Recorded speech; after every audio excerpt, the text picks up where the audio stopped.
بسم اللہ الرحمن الرحیم۔ السلام علیکم۔ سلطان کہانی ٹی وی پر آپ سب کو خوش آمدید کہتے ہیں۔ سلطنت رومانیہ پر چھائے بادل بہت گہرے اور سیاہ تھے۔ بارش برسنے کو بےتاب تھی۔ آسمان بادلوں سے ڈھکا ہوا تھا، لیکن محل کا ماحول بہت گرمی والا تھا۔ سلطان معظم یہاں سے وہاں ٹہل رہے تھے اور ان کے دماغ میں بہت سی سوچیں چل رہی تھی، لیکن وہ کسی پر بھی واضح نہیں کر رہے تھے۔ وہ ٹہل ٹہل کر تھک چکے تھے اور پھر تخت پہ آ کے بیٹھ چکے تھے۔ وہاں موجود عہدیداروں نے ان سے پوچھا کہ ان کے چہرے پر پریشانی چھائی ہوئی ہے، اس کی وجہ کیا ہے؟ حالانکہ وہ اچھی طرح جان چکے تھے کہ وجہ کیا ہے، لیکن پھر بھی انہوں نے سلطان سے پوچھنا مناسب سمجھا تھا۔ سلطان نے ایک نظر اٹھا کر انہیں دیکھا تھا اور پھر پرسوچ نظروں سے خلا میں گھورنے لگے۔ ان کے ذہن میں کل والا منظر گھوم رہا تھا جب انہوں نے عام دربار لگا رکھا تھا، اور یہ دربار ان کے سفر سے واپسی کے بعد لگایا گیا تھا۔ انہیں سفر پر پورا ایک ہفتہ لگ چکا تھا اور اس ایک ہفتے میں انہوں نے سلطنت کے کئی اہم امور نمٹانے تھے، لیکن پھر جب انہوں نے واپس آ کر دربار لگایا تھا تو کوئی بھی درباری اور فریادی اپنا مسئلہ لے کر نہیں آیا تھا، اور یہی بات سب سے زیادہ حیران کن تھی۔ لیکن اس سے پہلے سلطان جب بھی سفر میں جاتے تھے اور واپس آتے تھے تو فریادیوں کی ایک لمبی لائن لگ جاتی تھی اور ختم ہونے کا نام نہ لیتی تھی۔ پھر سلطان معظم کو دربار 3-4 بار لگانا پڑتا تھا، تب کہیں جا کر سب کے مسئلے مسائل حل ہوتے تھے اور عوام خوش ہو جاتی تھی۔ یعنی سلطنت رومانیہ کی عوام اسی بات میں فخر محسوس کرتی تھی کہ وہ سلطان سے اپنے مسئلے حل کرواتی ہے، اور سلطان کو بھی اس میں کسی قسم کی آر محسوس نہیں ہوتی تھی۔ انہوں نے خود کو رعایا کا خادم میں کہا ہوا تھا اور سمجھا ہوا تھا۔ یہ وجہ تھی کہ وہ خود لوگوں کے مسئلے مسائل حل کرتے تھے، اور اس کے لیے ہفتے میں 3 سے 4 بار دربار ضرور لگاتے تھے، اور اتنے دھیان سے لوگوں کے مسئلے مسائل حل کرتے تھے کہ لوگ بار بار ان کے پاس آنا پسند کرتے تھے، اور وہ عوام کے مقبول ترین سلطان تھے۔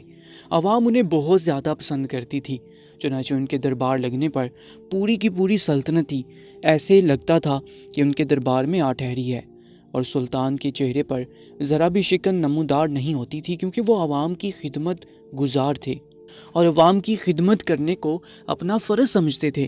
لیکن پھر اب جو ہوا تھا وہ ان کے لیے ناقابل یقین تھا، اور انہیں سمجھ نہیں آ رہا تھا کہ ایک ہی ہفتے میں یہ کیسے کایا پلٹ گئی کہ ایک ہی درباری یا فریادی ان کے دربار میں موجود نہیں تھا۔ یہی غم ان کو کھائے جا رہا تھا، اور اسی بات کی انہیں فکر تھی جو وہ دوسرے عہدیداروں پر عیاں نہیں کرنا چاہتے تھے۔ لیکن ظاہر ہے وہ سب بھی عقل کی آنکھ رکھتے تھے اور سب سمجھتے تھے کہ سلطان معظم کو کیا بات پریشان کر رہی ہے، لیکن ان کے خلاف آواز اٹھانے کی جرات نہیں کر سکتے تھے، اور ان کا ادب و احترام انہوں نے اپنے اوپر جیسے فرض کر لیا تھا۔ یہی وجہ تھی کہ سلطان کل سے بہت زیادہ پریشان تھے۔ وہ کسی طور پر اپنی رعایا اور اپنے درمیان اختلافات نہیں چاہتے تھے، لیکن ان اختلافات کی وجہ کیا تھی کہ وہ دربار میں حاضر نہیں ہو سکے تھے۔ وہ اب تک سلطان کو معلوم نہیں ہو سکا تھا ایک ہفتے میں ایسا کیا ہوا تھا اور ایسی کیا تبدیلی آئی تھی جو سب کے سب دربار سے غائب ہو گئے تھے۔ کوئی فریادی اپنی فریاد لے کر نہیں آیا تھا، سب کے سب غیر حاضر تھے، اور سلطان کو اس بات کی وجہ بھی معلوم نہیں تھی۔ آخرکار انہوں نے عہدیداروں کو بتا دیا تھا کہ انہیں کیا چیز پریشان کر رہی ہے، اور سب سر جوڑ کر اس مسئلے کا حل تلاش کرنے لگے تھے۔ سب نے سلطان کو الگ الگ قسم کے مشورے دیے تھے، اور سلطان بالکل خاموشی سے ان کے مشورے سن رہے تھے۔ انہوں نے مشورے دے کر اپنا کام پورا کر دیا تھا۔ اب دیکھنا یہ تھا کہ سلطان کیا فیصلہ فرماتے ہیں۔ آیا وہ عہدیداروں کی بات پر عمل کرتے ہیں یا پھر وہ اپنی فہم و فراست سے کوئی فیصلہ لیتے ہیں۔ سلطنت رومانیہ کے چھوٹے سے قصبے کی ایک دکان پر لوگوں کا رش جمع تھا، اور وہ لوگ آپس میں بہت سی باتیں کر رہے تھے، یہاں تک کہ ان کی آوازیں تیز ہو گئی تھیں۔ آس پاس کے لوگ بھی متوجہ ہو گئے تھے کہ آخر کیا ماجرا ہے کہ یہ لوگ اتنی تیز آواز میں آپس میں باتیں کر رہے ہیں۔ اسی اثناء میں 2 اجنبی وہاں سے گزر رہے تھے۔ انہیں وہاں کچھ گڑبڑ کا احساس ہوا تھا، چنانچہ انہوں نے اس مجمع میں جا کر وجہ معلوم کرنا بہتر سمجھی تھی۔ وہاں جا کر انہیں جو کچھ پتہ چلا وہ انہیں حیران کر دینے کے لیے کافی تھا۔ وہ 2 اجنبی کوئی اور نہیں بلکہ سلطان کے سپاہی تھے، اور سلطان معظم نے تمام تر مشوروں کو مد نظر رکھنے کے بعد انہیں یہ وظیفہ سونپا تھا کہ وہ لوگ وجہ معلوم کریں گے کہ دربار ایک ہفتے کے اندر اندر کیسے خالی ہو گیا، اور کوئی بھی پلٹ کر کیوں نہیں آیا، اور نہ ہی اپنے مسائل کا حل تلاش کرنے کے لیے سلطان کی خدمت میں حاضر ہوا۔ چنانچہ سلطان معظم نے انہیں حکم دیا تھا کہ وہ بیس بدل کر گلیوں میں گشت کریں اور اس چیز کی وجہ جانیں کہ آخر ایسا کیوں ہوا ہے، لوگوں کا سلطان پر سے اعتبار کیوں ہٹ گیا اور لوگ اپنے مسائل کے حل کے لیے محل کے اندر تشریف کیوں نہیں لائے۔ حالانکہ ایسے کہیں بھی نہیں ہوتا تھا کہ سلطان بذات خود ان کے مسئلے مسائل حل کریں، بلکہ دوسری تمام سلطنتوں میں یہ رواج تھا کہ دربار لگا دیا جاتا اور جو عہدیدار ہوتا صرف وہی مسئلے کا حل پیش کرتا۔ باقی یہ سلطان تھے جنہوں نے خود کو رعایا کے لیے وقف کر دیا تھا، ان کے لیے خاص وقت نکال کر اپنی مصروفیات میں سے وقت بچا کر ان کے مسئلے کا حل کے لیے خود کو پیش کر دیتے تھے۔ لیکن اب جب کہ سب کچھ بدل گیا تھا اور اس ایک ہفتے میں نہ جانے کیا ہوا تھا کہ لوگ ان کے پاس نہیں آئے تھے، اسی چیز کی وجہ معلوم کرنے کے لیے انہوں نے سپاہیوں کو مامور کیا تھا کہ وہ اس چیز کی وجہ جانیں اور سلطان کو جلد از جلد آگاہی دیں۔ چنانچہ سپاہی اپنے وظیفے میں جت گئے اور وہ ٹولیوں کی شکل میں سلطنت رومانیہ کے مختلف علاقوں میں پھیل گئے، کیونکہ یہ سلطان کا حکم تھا اور سلطان کے حکم کو وہ اپنے لیے پتھر پر لکیر مانتے تھے۔ چنانچہ سپاہی گشت کرنے کی غرض سے گلیوں میں گھوم رہے تھے، انہوں نے سلطنت کے گنجان آباد علاقے میں ہجوم دیکھا تھا تو وہاں چلے گئے۔ انہوں نے دیکھا تھا کہ لوگ آپس میں بحث و مباحثہ کر رہے تھے اور یہ بحث و مباحثہ لڑائی کی صورت میں نہیں تھا، بلکہ لوگ اپنے اپنے تجربات پیش کر رہے تھے۔ اب انہیں یہ معلوم نہیں ہو سکا تھا کہ یہ تجربات کس چیز کے حوالے سے ہیں، چنانچہ وہ بھی اس ہجوم میں شامل ہو گئے تھے۔ ایک شخص کھڑا ہوا تھا اور اس نے دوسروں سے کہا تھا کہ تمہارے ساتھ جو مسئلے ہیں وہ میرے ساتھ اس سے کئی بڑھ کر مسئلے تھے، لیکن مجھے جیسے ہی اس حکیم کا پتہ چلا میں اس کے پاس چلا گیا اور انہوں نے میرے مسئلے کو منٹوں میں حل کر لیا اور میں حیران رہ گیا۔ اب مجھے اپنے مسئلے کے حل کے لیے سلطان کے دربار جانے کی ضرورت نہیں ہے کہ جہاں سوچ سمجھ کر بے انتہا سوالات کے جواب دینے پڑتے تھے، تب کہیں جا کر مسئلے حل ہوتے تھے۔ لیکن اب ہم ان چیزوں سے آزاد ہو گئے ہیں اور ہمیں اللہ تعالیٰ نے ایک ایسے دانش مند حکیم سے نوازا ہے کہ جو ہمارے مسئلے چٹکیوں میں حل کر دیتے ہیں، ورنہ اس سے پہلے تو ہم زندگی کی الجھنوں میں اتنے زیادہ الجھے ہوئے تھے کہ اپنے مسائل کو لے کر ہی بیٹھے رہتے تھے اور آس پاس کیا ہو رہا ہے اس کی کچھ خبر نہیں ہوتی تھی۔ لیکن جیسے میں نے اس حکیم کے پاس علاج کروایا ہے، نہ صرف ارد گرد کا ہوش ہوتا ہے بلکہ میں اپنے مسئلے مسائل سے نکل کر دوسروں کے بارے میں بھی سوچنے لگا ہوں۔ مجھے لگتا ہے کہ یہ سب حکیم صاحب کی ہی کرامت ہے، انہی کی بدولت ہمیں یہ سب نصیب ہوا ہے۔ ایک دوسرے شخص نے بھی اس کی تائید کی تھی اور کہا تھا کہ بالکل تم ٹھیک کہہ رہے ہو، اس حکیم صاحب کے آتے ہی ہمارے دن پھر گئے۔ ایک تو وہ علاج کے پیسے بھی نہیں لیتے، اوپر سے وہ ہمیں صحیح ہونے کے اور علاج کروانے کے بعد جو پھل فروٹ بیچتے ہیں اس کا کوئی حساب ہی نہیں۔ بندہ دیکھ کر ہی خوش ہو جاتا ہے اور دل باغ باغ ہو جاتا ہے کہ حکیم صاحب نہ صرف ہمارا علاج کرتے ہیں بلکہ وہ ہمارا بے حد دھیان بھی رکھتے ہیں اور علاج کے بعد بھی بار بار پوچھتے رہتے ہیں، جبکہ اس سے پہلے ایسا نہیں تھا۔ ایک بار مسئلہ حل کروا لیا تو سلطان پلٹ کر ہمیں پوچھتے بھی نہیں تھے۔ سپاہیوں کی گفتگو سن کر بے انتہا غصہ آیا تھا، لیکن انہیں وجہ پتہ چل گئی تھی اور ان کا گشت ان کے کام آ گیا تھا۔ اسی طرح اور بھی بہت سے لوگ اس حکیم کی تعریفوں کے پل باندھ رہے تھے۔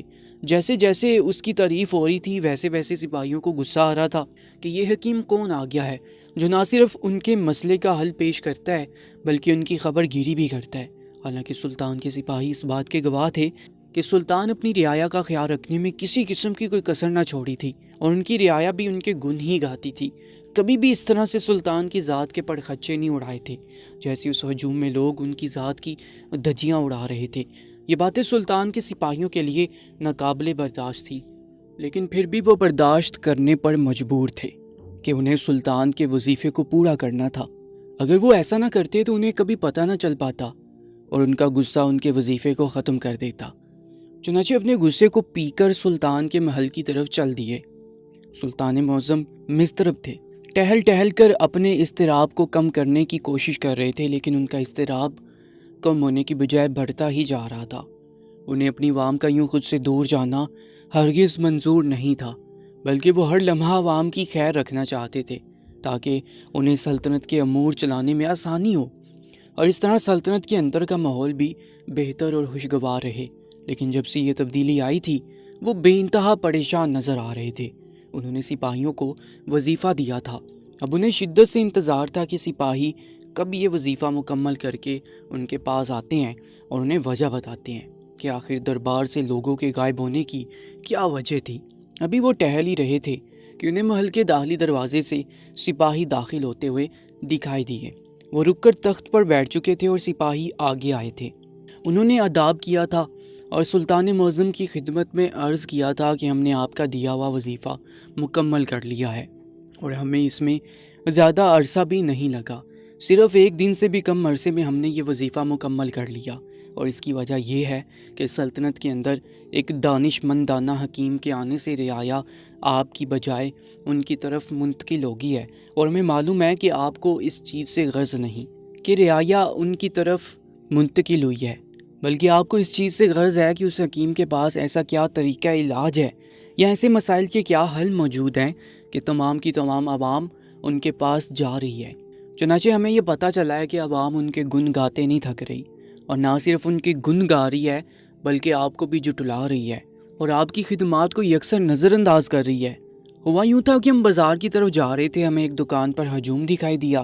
ہم سمجھے کہ شاید کوئی لڑائی ہوئی ہے، لیکن ہم جیسے ہی ہجوم کے قریب پہنچے تو لوگ آپس میں بحث و مباحثے کی صورت میں باتیں کر رہے تھے اور اس حکیم کے گن گا رہے تھے۔ سلطان معظم کے ابرو تنگے اور غور سے سپاہیوں کی بات سن رہے تھے۔ انہیں یقین نہیں ہو رہا تھا کہ ایک حکیم کے آنے کی وجہ سے فریادی ان کے پاس فریاد لے کر نہیں آ رہے تھے۔ سلطان علاج فراہم نہیں کرتے تھے بلکہ صرف مسائل کا حل بتاتے تھے۔ اب یہ کون سا حکیم آ گیا تھا؟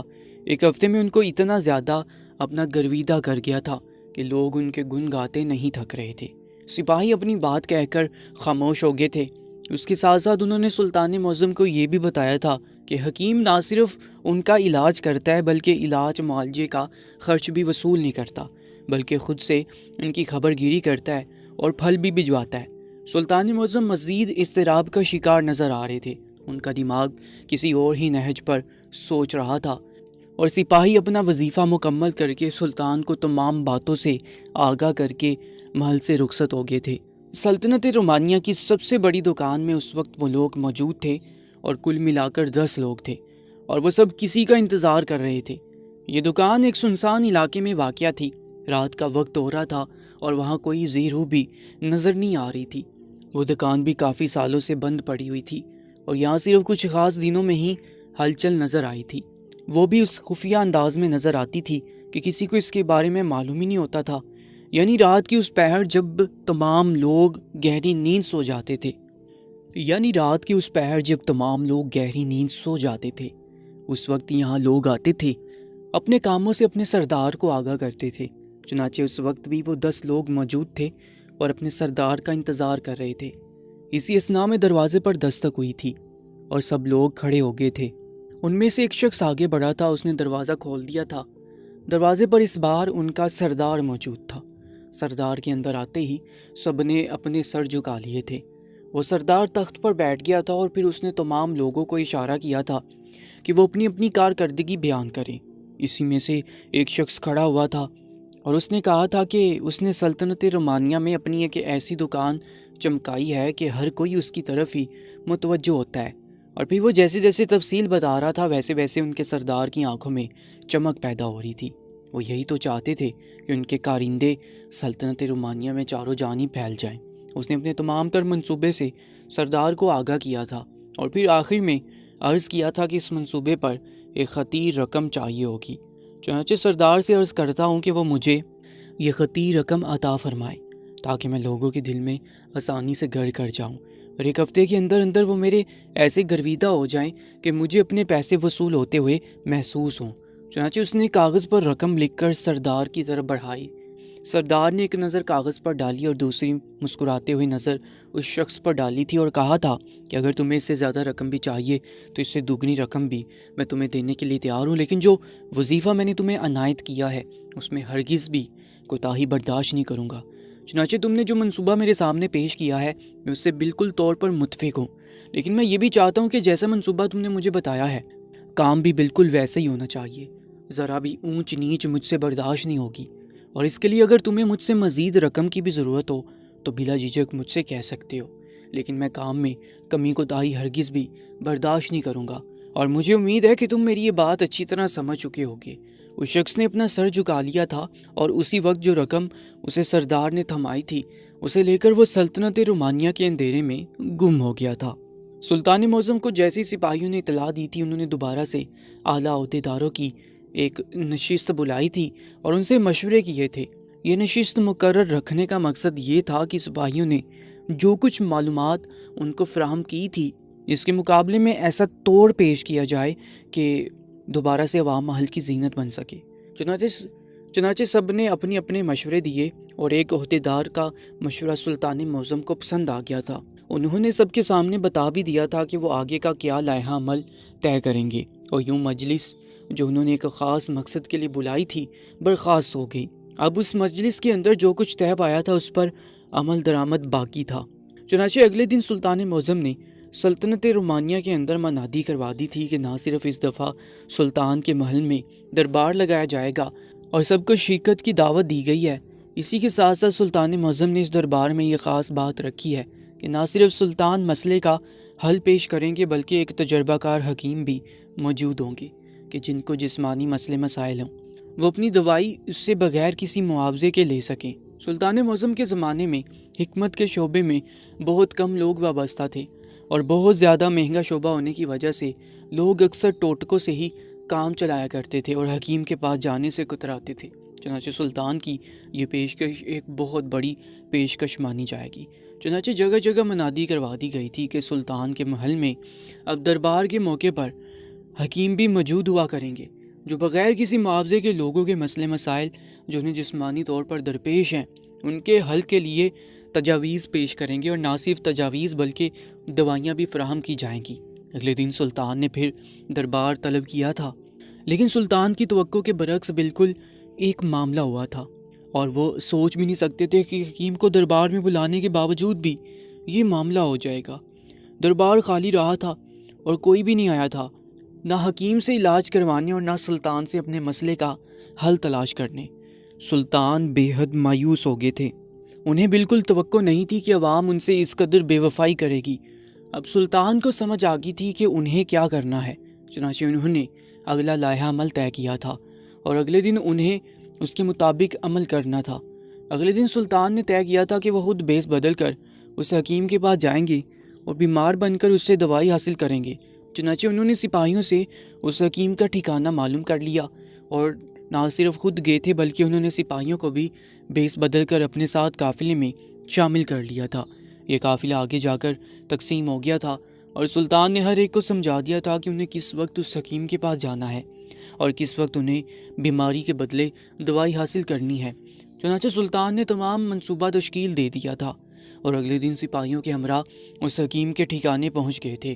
اس حکیم نے اپنی دکان کو بہت عالی شان انداز میں مرتب کیا ہوا تھا اور بہت سی دوائیاں اس کے مطب خانے کا حصہ بنی ہوئی تھیں۔ سلطان معظم نے دوائیاں اپنی زندگی میں نہیں دیکھی تھیں۔ یہ دوائیاں تو کہیں بہت ہی اونچی سلطنت سے آئی ہوئی دوائیاں لگ رہی تھیں اور ایسا لگ رہا تھا کہ انہیں دوسرے علاقے سے منگوایا گیا ہے، جبکہ معلوم کرنے پر پتہ کروایا گیا کہ یہ حکیم 2-4 حکیموں کو اپنے ساتھ ملا کر یہ دوائیاں تیار کرتا ہے۔ سلطان کو گرچہ یقین تو نہیں آیا تھا، لیکن پھر بھی انہوں نے مزید پاس بیٹھے شخص کو نہیں خریدا تھا، کہیں مبادا انہیں سلطان پر شک ہی نہ ہو جائے۔ چنانچہ سلطان نے خاموشی اختیار کی ہوئی تھی۔ ابھی حکیم صاحب مطب خانے میں موجود نہیں تھے اور سب اپنی باری کا انتظار کر رہے تھے۔ اس دانش مندانہ حکیم صاحب نے اپنے مطب خانے میں 3 حسین مصری لڑکیاں بھی رکھی ہوئی تھیں اور انہیں مختلف کام سونپے ہوئے تھے۔ ان میں سے ایک لڑکی کو انہوں نے دیگر لوگوں کو ان کی باری کے مطابق حکیم کے پاس بھیجنے کا کام سونپا ہوا تھا۔ دوسری میں سے لڑکی آنے والے تمام لوگوں کو مشروب پیش کر رہی تھی اور تیسری لڑکی کا شاید دوا لینے کے بعد کا کوئی کام مقرر تھا، وہ بھی ایک جگہ بیٹھی ہوئی تھی۔ سلطان نے نظر دوڑائی تھی، جو آدھے سے زیادہ لوگ تو انہیں شوقین مزاج محسوس ہوئے تھے، صرف اور صرف اس مصری حسن کو دیکھنے کے لیے وہاں موجود تھے۔ سلطان معظم کے چہرے پر ناگواری کا احساس ابھرا تھا۔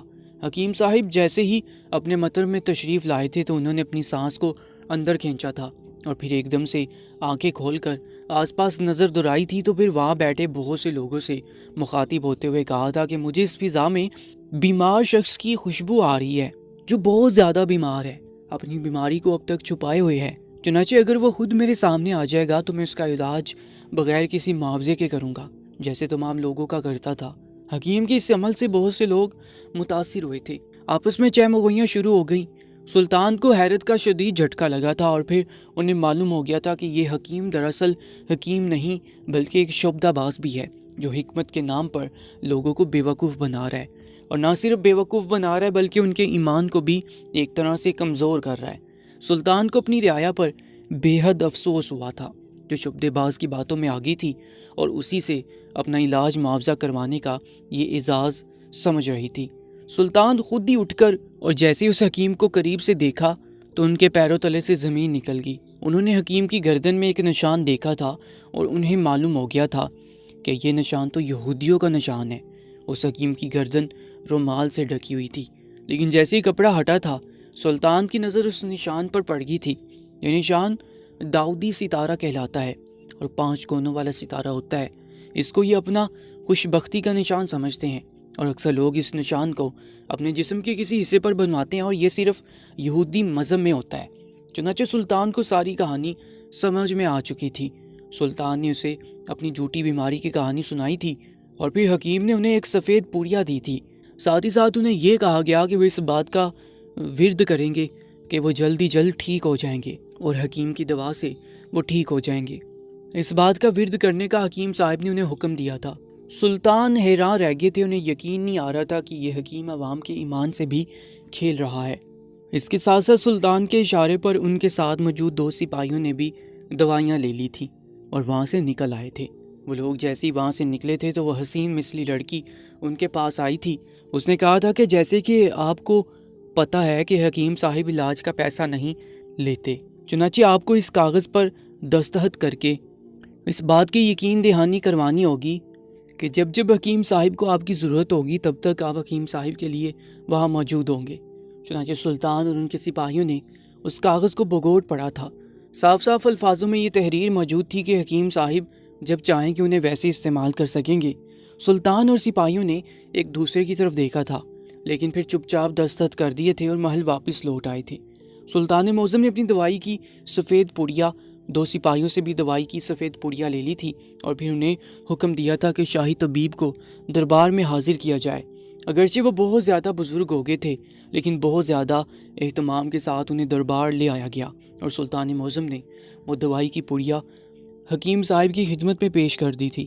حکیم صاحب نے کئی برس سلطان کے خاندان کی خدمت کی تھی، چنانچہ انہوں نے ان کی درخواست پر اس پڑیا کو دیکھا تھا اور پھر جو کچھ انہوں نے سلطان کے گوش گزار کیا وہ سلطان کے پیروں تلے زمین نکالنے کے لیے کافی تھا۔ اس حکیم کو آئے ہوئے 2 ہفتے ہو چکے تھے اور انہوں نے ایسی تباہی مچائی ہوئی تھی جو بیان کرنے کے قابل نہ تھی۔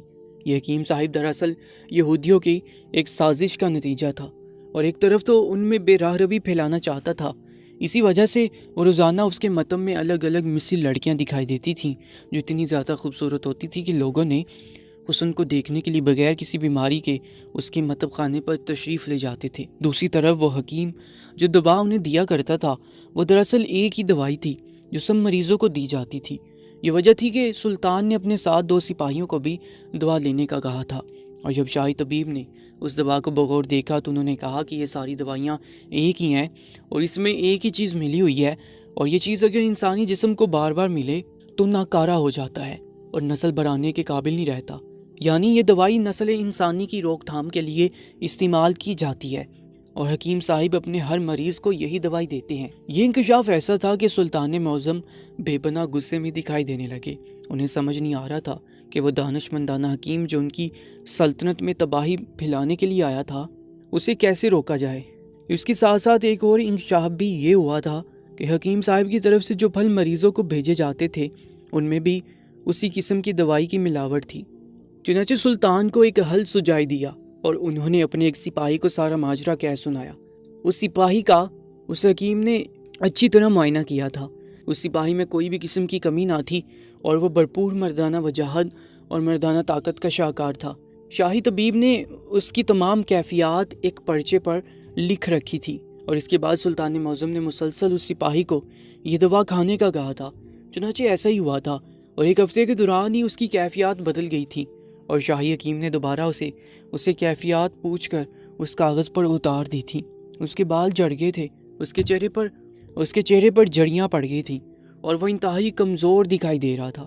لیکن اس سے پہلے اس کا جسم موٹاپے کا شکار ہوا تھا، اور یہ سب حکیم صاحب کی دوا کا نتیجہ تھا، جو کہ شفا پہنچانے کی بجائے انسان کو اس حال میں پہنچا دیتی تھی۔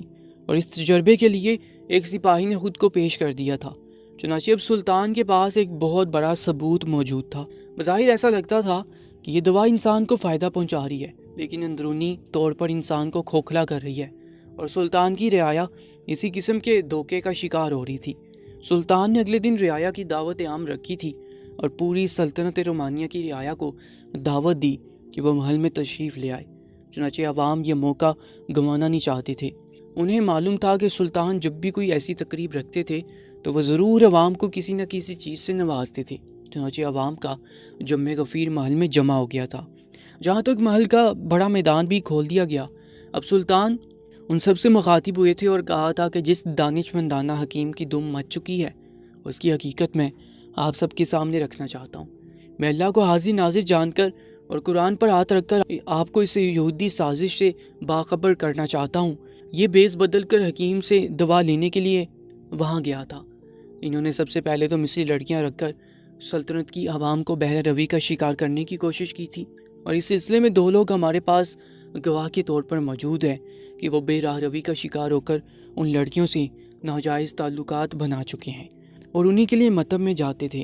دوسری طرف مجھ پر یہ انکشاف ہوا تھا کہ حکیم صاحب ایک جادوگر بھی ہیں، اور وہ لوگوں کو ہیپنوٹائز کر کے ان کے منہ سے اپنے گن گنواتے ہیں تاکہ ہر کوئی ان کے پاس دوا لینے کے لیے آئے، اور 1 ہفتے میں انہوں نے اپنا یہ جادو کر کے دکھایا تھا۔ دوسری طرف ہمیں یہ بات بھی پتہ چلی ہے کہ حکیم صاحب تمام لوگوں کو ایک ہی قسم کی دوائیاں دیتے ہیں، اور یہ دوائی شروع میں تو انسان کو بے حد حشاش بشاش اور خوبصورت بناتی ہے، لیکن پھر دھیرے دھیرے اس کا اثر شروع ہو جاتا ہے۔ انسان کھوکھلا ہوتا جاتا ہے، بیمار پڑ جاتا ہے، اور یہاں تک کہ اس کے بال جھڑ جاتے ہیں، چہرے پر جڑیاں پڑ جاتی ہیں، اور مردانہ کمزوری کا شکار ہو جاتا ہے، یہاں تک کہ پھر نسل بڑھانے کے قابل نہیں رہتا۔ اور یہ سب کچھ 1 مہینے کے اندر ہوتا ہے۔ حکیم صاحب کو آئے ہوئے یہاں 2 ہفتے سے بھی زائد نہیں ہوئے۔ ان کی یہ دوائی روزانہ کی بنیاد پر دن میں کئی مرتبہ لینے پر ہمارے سپاہی کا یہ حال ہو گیا ہے۔ چنانچہ سلطان نے اس کے ساتھ ہی اسے باہر بلایا، اور پھر اس کی حالت دیکھ کر سب نے اپنے منہ پر ہاتھ رکھ لیے۔ جو دوائی حکیم نے انہیں 1 مہینے کے اندر ختم کرنے کا کہا تھا، اس سپاہی نے 1 ہفتے کے اندر ختم کر دی تھی۔ اس دوائی نے اس پر جو اثر کیا تھا وہ سب کے سامنے تھا۔ وہ جوان ہو کر بھی بوڑھا نظر آتا تھا، اور وہ اپنی تمام تر صلاحیتیں گنوا چکا تھا۔ سلطان معظم عوام سے مخاطب ہوئے اور کہا تھا کہ اس یہودی سازش کو میں نے آپ کے سامنے بے نقاب کر دیا، اسی لیے ہمارے ایک سپاہی نے اپنی جان دینے سے بھی دریغ نہیں کیا اور اپنے آپ کو اس حال میں پہنچا دیا، اور صرف آپ لوگوں کو یہ سمجھانے کے لیے کہ یہ حکیم نہیں بلکہ شعبدہ باز ہے اور ملک دشمن ہے، جو ملک کے دشمنوں کو فائدہ پہنچانے کی ایک کڑی ہے، اور یہ یہودی ہے اور یہودی سازش کا ایک بہت بڑا مہرہ ہے۔ اس کے ساتھ ہی سلطان نے اشارہ کیا تھا۔ سپاہی اس حکیم کو پکڑ کر عوام کے سامنے لے آئے تھے، اور اس نے جب دیکھا تھا کہ سب کے سامنے میرا راز کھل گیا ہے تو اس نے سلطان کو غلط ثابت کرنے کی کوشش کی تھی، لیکن عوام کو ہوش آ گیا تھا، اور انہوں نے اس سپاہی کا حال دیکھا تھا تو یقین ہو گیا تھا کہ سلطان معظم جھوٹ نہیں بول سکتے، اور نہ ہی انہوں نے کبھی جھوٹ بولا ہے، بلکہ وہ عادل سلطان ہے اور ہمیشہ انہوں نے حق اور سچ کا ساتھ دیا ہے۔ چنانچہ اس حکیم کی گردن اڑا دی گئی تھی، اور اس کے بعد 2-3 اور لوگ بھی سلطان کے پاس آئے تھے اور انہوں نے گواہی دی تھی کہ واقعی میں یہ حکیم شعبدہ باز ہے، اور ہم نے بھی اس کی دوائی ایک ساتھ ہی کھانی چاہی تھی تاکہ ہم جلد از جلد درست ہو جائیں، لیکن ہمارا بھی وہی حال ہوا ہے جو سپاہی کا حال ہوا ہے۔ یعنی یہ حکیم سلطنت رومانیہ کی نسل کو ختم کرنا چاہتا تھا، اور اس کا یہی ارادہ تھا کہ یہاں سے مردانہ کمزوری پیدا کر کے وہ ان کو نسل بڑھانے کے قابل بھی نہ رکھے۔ سپاہی کے علاوہ 3 اور لوگوں نے بھی گواہی دی، اور اب عوام کو یقین ہو چلا تھا کہ وہ واقعی میں ایک یہودی سازش تھی۔ اسی کے ساتھ ساتھ سلطان معظم نے کامل کو بھی بلوایا تھا، اور انہوں نے سب کو ایک خاص قسم کا پانی تقسیم کیا تھا جس سے غسل کرنے کے بعد ہر قسم کا جادو ختم ہو جاتا ہے۔ چنانچہ سلطان نے عوام کے درمیان اس پانی کو تقسیم کیا، اس شعبدہ باز نے عوام پر جو کچھ جادو کیا تھا اس کا اثر زائل ہو جائے۔ اب عوام کو یقین ہو گیا تھا کہ ایسے کسی بھی شعبدے باز کے آنے پر وہ کبھی بھی اپنے سلطان کا ساتھ نہیں چھوڑیں گے۔ یہ سلطان نے اپنی فہم و فراست اور عوام سے محبت سے ثابت کر دیا تھا کہ وہ حکیم نہیں بلکہ یہودی سازش کا نتیجہ تھا۔ وہ بہت سی دولت خرچ کرنے کے بعد اس کی سلطنت میں بھیجا گیا تھا، لیکن بے نقاب ہو گیا تھا۔ آج کی اس کہانی کے بارے میں اپنی قیمتی رائے سے ہمیں ضرور آگاہ کیجیے گا۔ جن دوستوں نے ہماری اس کہانی کو مکمل پڑھا ہے کمنٹ سیکشن میں اپنے نام کے ساتھ اپنے شہر کا نام بھی ضرور لکھیے گا، اگلی ویڈیو میں آپ سب کے نام ریڈ کروں گا۔ جن دوستوں نے ہماری پچھلی ویڈیو کے اوپر کامنٹس کیے ہیں ان کے نام ہیں اشرف ملک نیو یارک، عشرت، شوکت علی، محمد انیس، محمد ابراہیم، کشمیر انڈیا، سارہ، اطوار احمد، عائشہ صدیقہ، زاہدہ، محمد انیس۔